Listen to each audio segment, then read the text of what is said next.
Welcome to Polyhack. My talk is titled "A Proper Synth Can Roar." So I wouldn't really call this roaring so much. So sound on its own kind of roars a little bit, but yeah, it doesn't roar a lot. And like, if this was my entire sound, I probably wouldn't make the charts. So today we'll open up, like the state of the art. It's like Ableton 10's native operator synth. We'll take a look at what are, so for people that play around with synths a lot, this will be not a lot of new things for you, or maybe nothing.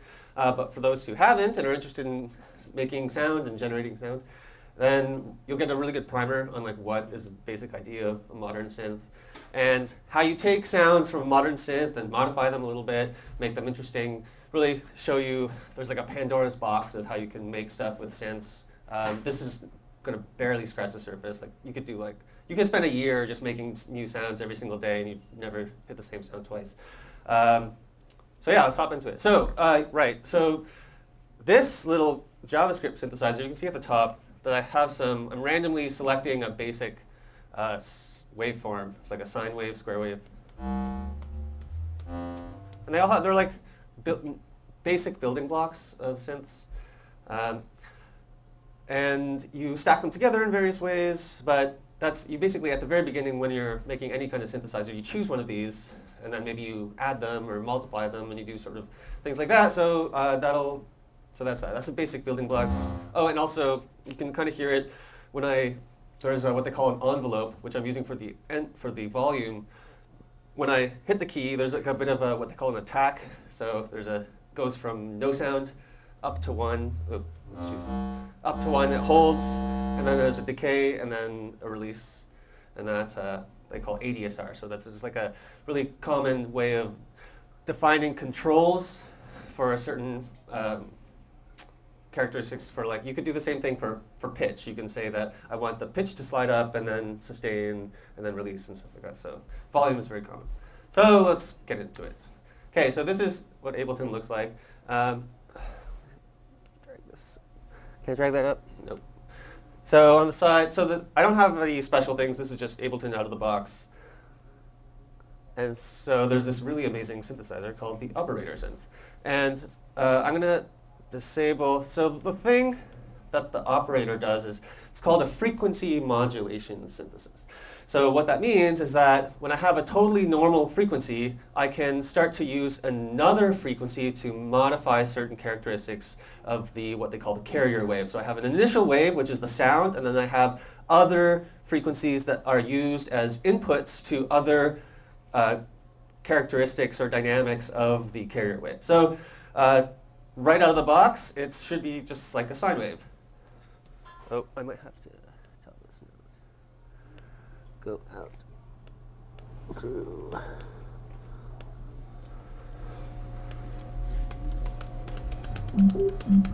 Okay, we got some sound. So it sounds like a sine wave to me. We can double check. So I do have a digital oscilloscope.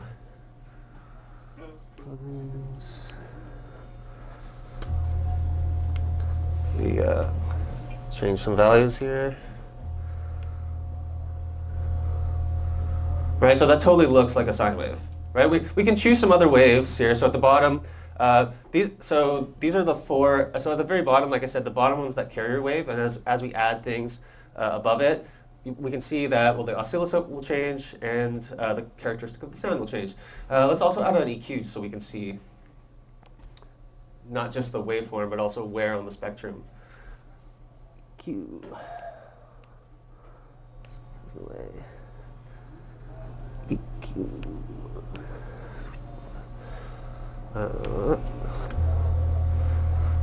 Okay, on small resolution it's a little bit hard to see, but you can sort of see it there. So we've got the EQ. There, that seems like it'll work. So as I play higher notes, you can see, right, it's the frequency is shifting through.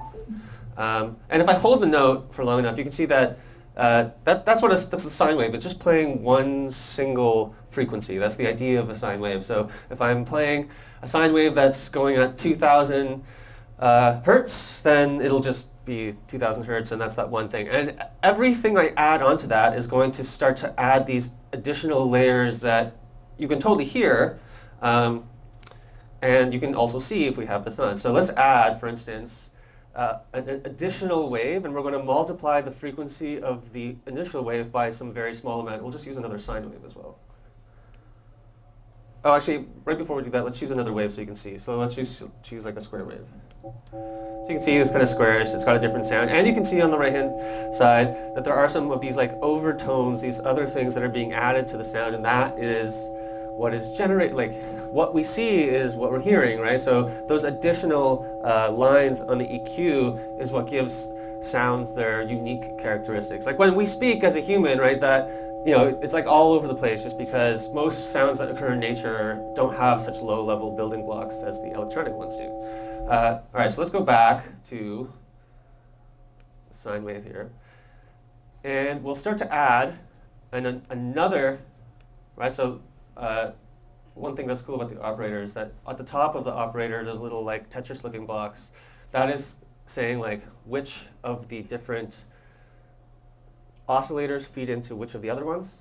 So like this one is where there's only one carrier wave and all of the ones stacked on top of it feed into the one below it, versus way on the right-hand side where none of them stack at all. It's basically like 4 oscillators that have nothing to do with each other.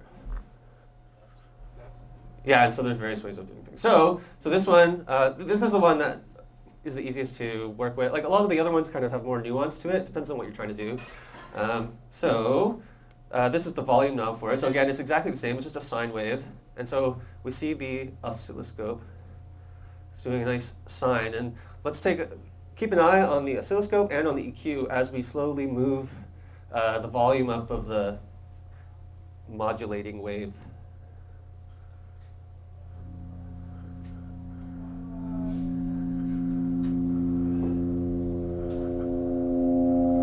Right? So that's pretty awesome. And this is what is exceptionally awesome to me about that, is that when you take a sine wave and then you start to modulate. So in sound, sound is beautiful in one way. There's really only 2 things you can do in sound. Like sound is just pushing air molecules, right? There's only 2 things you can do. One is how quickly you're pushing them, and one is with how much force you're pushing them. So there's just amplitude and frequency. Those are really the only 2 things that you can modify in sound.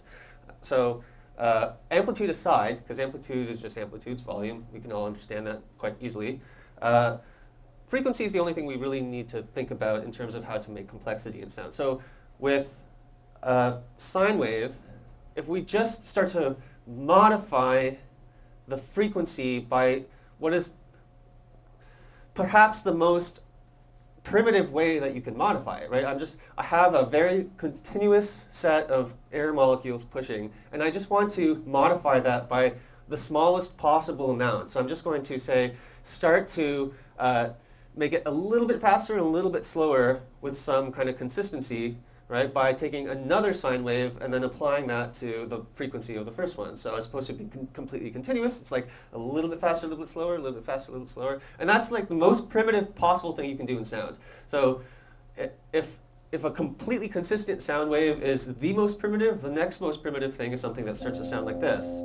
And there's a real beauty with why these particular tones that you can see in the EQ are being selected. Because when waves change a little bit, like a guitar string, like when a string on a guitar gets plucked, it kind of warbles in many different ways, but in the most common way, right, it's kind of like fully up that way, fully down this way. And then if you kind of cut that in half, it can be like an S curve, and then in 3 curves, and then 4 curves. And the different ways that string moves, that creates what we call the overtone series. And so all of that noise that we're hearing, this predates humanity. This is just the math of sound. This isn't something that we selected. This is all sounds on Earth, I guess. This is it's the natural way that things move once you start to add sounds together. And there's let's put a filter on this so that we want to select certain parts of the wave. Filter, audio filter. Here. We'll just take a. So this little filter thing here. So basically, I only want to hear sounds from this particular, right? And we'll look at the EQ and we'll see that it'll start to move. So don't hear anything. That's that initial wave.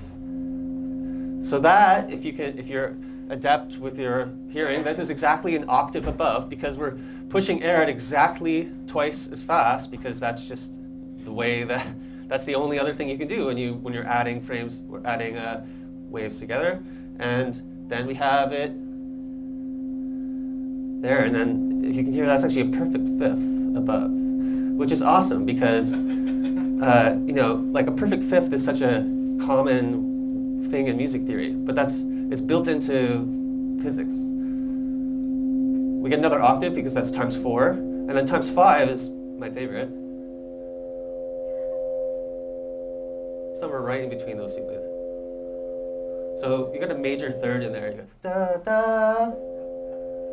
So like a lot of the most commonly used things we do in music today are like predate humanity, which is sweet. So I think probably a lot of the way that if you think about it as small organisms, we really probably hear and absorb sound so much, and so as our hearing evolved over the generations, we were like it's baked into our nervous system to like think about sounds in this way. All right, that's that. Let's have some fun. Okay, so we can do a lot with fucking around with it, so just like playing with different knobs all over the place. One thing that we can do too is we can change like the chorus amount of how much it's affecting.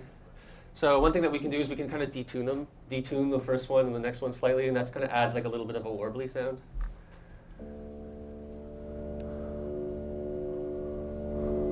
You can see now it's like over time it's kind of shifting a little bit. It's going in and out of phase.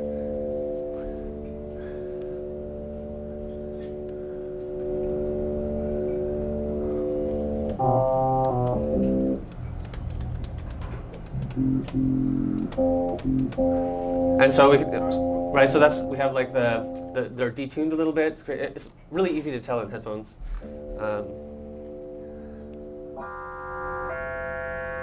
Now we're getting this like classic old opera. Let's make this like 6 or something. Oops. No, I don't.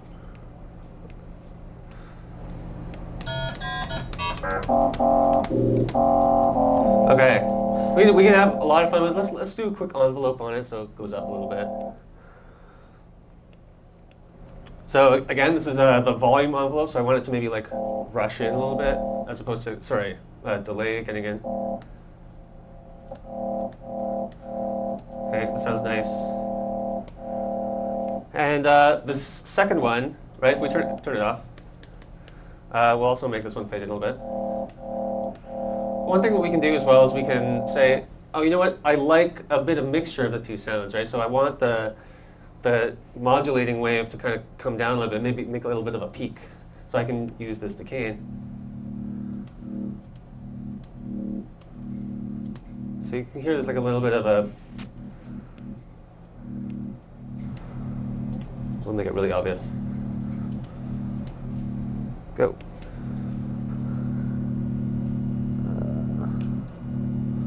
Oh, it's way too low, I see. Am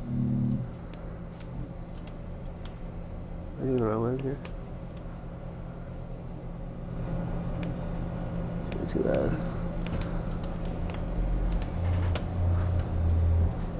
That was way too high on that tip. All right.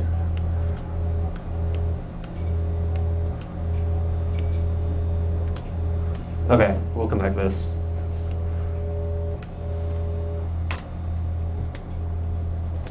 You can kind of hear it. Maybe the speakers.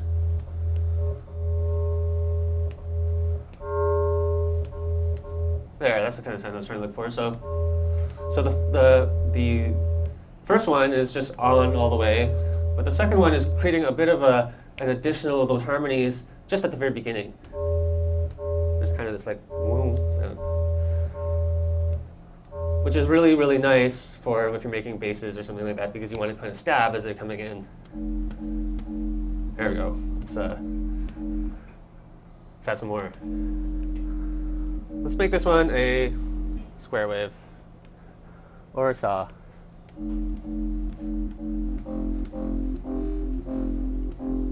That's kind of cool sound. Let's change the way that is modulating through the chorus.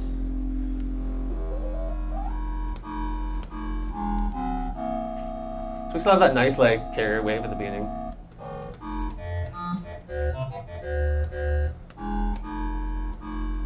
Sweet. Let's add some more.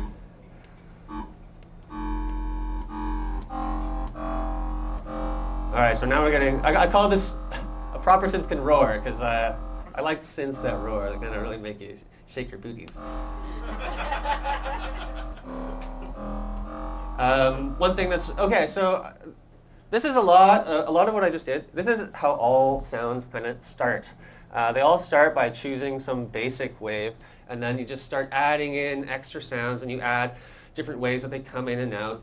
And that is the primitive building blocks of all of the, that's probably like the very next thing that we would do when we go back to JavaScript is try to mimic that aspect of things. But let's just try to go through a lot of things that you can do with the synth, and so that when we come back, we get more creative with all of the different options. So on the right-hand side, for instance, so I can probably play 2 notes at once. But with a lot of basses, for instance, you don't necessarily want that. You kind of want one note to slide into another note. So a very, very common thing is to use what they call glide. And so when I push one note, I want it to glide into the next note. So at the bottom right-hand corner here, there's like the controls for that sort of thing. So I only want there to be one voice. I want when I hit one, it should just automatically switch to the next one. Cool. And then we're going to turn the glide on. So glide. Just kind of sliding into the next one. We can make this like really obvious. So say like 200. And this is very common. It's very handy because a lot of times when you're listening to electronic music, sometimes you want something to dip down a little bit. We can use the envelope controls for that too. Well, we can look at that in a bit.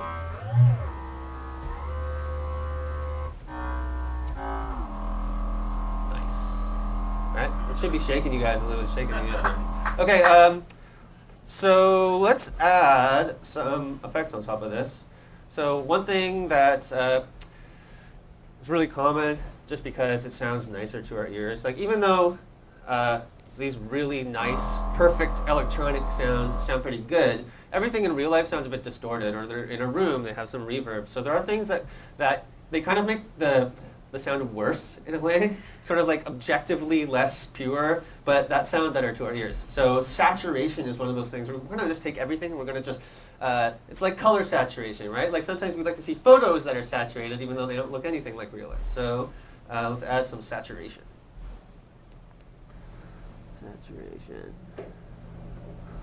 Saturator. Oh, audio effects. Saturator.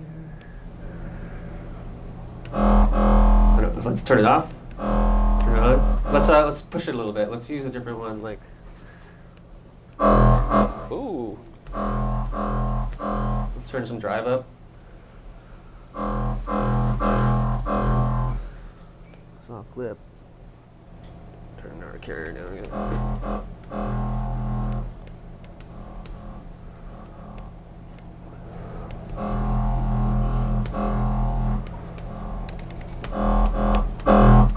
So that a lot of things, whenever you're making sounds, the best way to figure out what something sounds like is go like way too heavy with it and then dial it back until it's like nice. The addition of a lot of subtleties is usually what ends up with a very good sound, depending on what you're trying to do. Sometimes you just want to crush the hell out of something. Cool, that sounds all right. So there's a lot of different things. Again, these are all built into Ableton in case you're curious, but there's like an amp, right? So that amp adds a lot of like overdrive or distortion in a way that's trying to mimic what like a guitar amp or a bass amp does. Amp. It's probably going to get really loud now, so start to. That sounds pretty sweet to me. Oh, whoa, sorry. Yeah. All right. So we lost a lot of our top end. So let's use something. Let's drive the top end separately. We'll just take a little overdrive.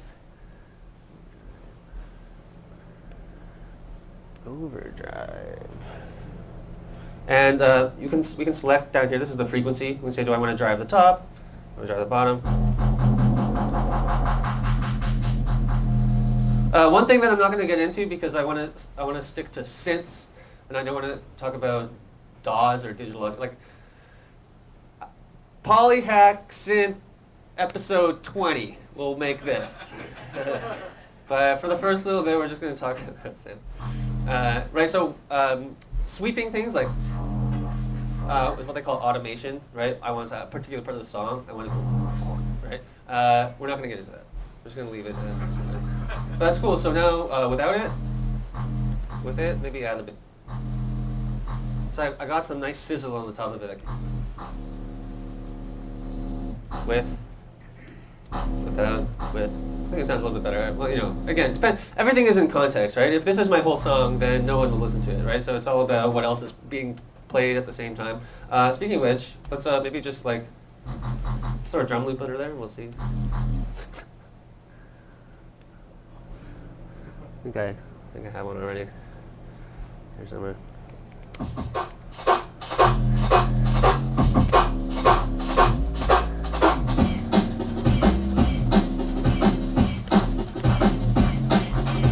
Anyways, right? So it sounds pretty good. Okay, let's do like really basic thing. Let's add some reverb to it because you'd almost never hear something like this without some sort of room tone or something like that. Just gonna do this. Adding the right amount of reverb is a big art. So one thing for sure, when you have a really, really low end sound, is that if you have a lot of reverb in the low end, it muddies up everything. But I do want a lot of low end when the bass is actually playing. So when I let go, I usually want that to stop because something else is in the song that's coming in. So if I just leave it like this, right, you hear that reverb? It's like, wait, that tail that's happening once I let go is almost likely to, muddy up the kick drum or whatever else is happening. So let's definitely not. Well, we're going to cut the low part of the reverb. And then we're going to also take the time that it comes down a lot. So now, it might be a little bit hard to hear here, but it's only occurring during the duration of the sound, right? So let's imagine that someone's yelling in a big cave, and then as soon as the person stops, there's no cave anymore. And that's that. Sort of a little bit.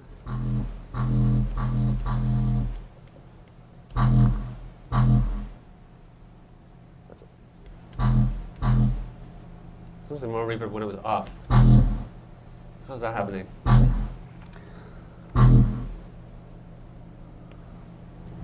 Well, who knows? You have your low cut and your high cut filter on. Here, but this is. The reverb has a low cut and a high cut filter on. Yeah, but it's off right now. Yeah, right now. It's off. The wind was on. But I feel like I can hear some tail on it. I don't know where that's coming from. Who knows?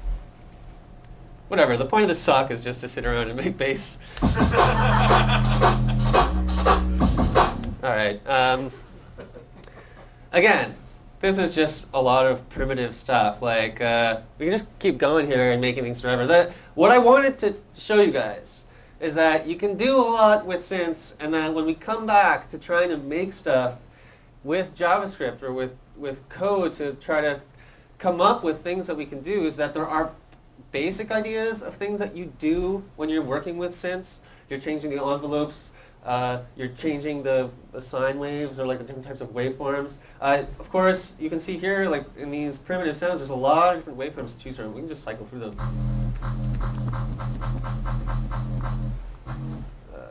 Just go back to here.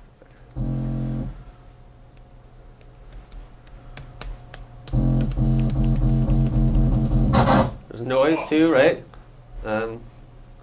Just straight up noise. So noise is very useful sometimes when you're trying to do certain things.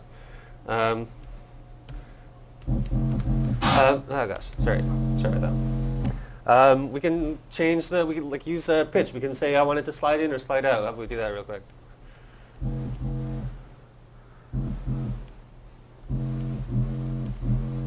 That's a common sound. You can hear it kind of sliding in a little bit. We can make that really obvious by. So it would be super awesome that as we move into making synths with JavaScript, is that we just start to add these types of things that we can do. We're going to try to make a synth, and we're going to allow it to stack waves on top of each other. We're going to allow maybe some ways of saturating the sound and this type of thing. And then eventually, you know, once we'll move into things like modifying this stuff live over time. Here's a cool effect. Let's say that we want the sound to, let's right over here. We want the sound to kind of like a tremolo almost sound.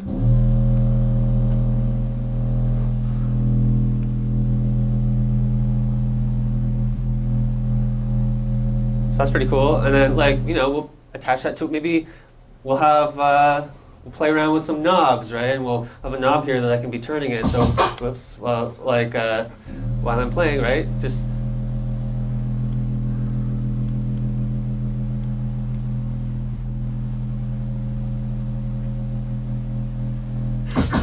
Anyway, stuff like that. That's really it. I mean, we can sit here and make another one if you want. I don't know. How are you guys feeling? We'll take a drink break.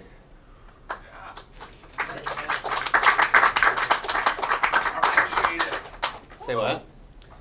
Arpeggiated. Yeah, so that's a whole other part of a thing, right? There's like, everything that I've been doing is talking about just the synth part, but there's the whole input part. There's all the stuff that happens before you get to a synth, right? There's just the MIDI controls that are in. I'm just using my keyboard here as a regular keyboard, right?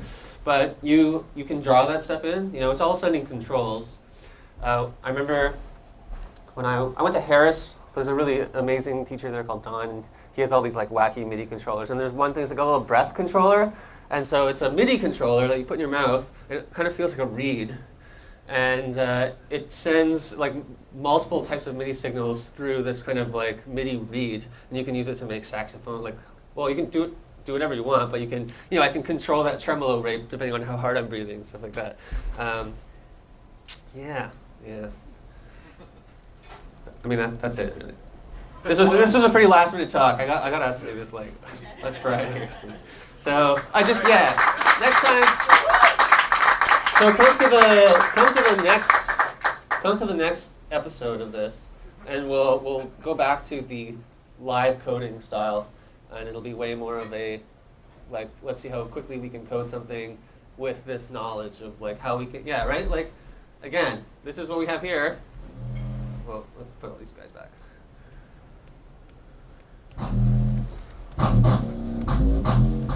Whatever, this is just one of like an infinite number of things that we can have done.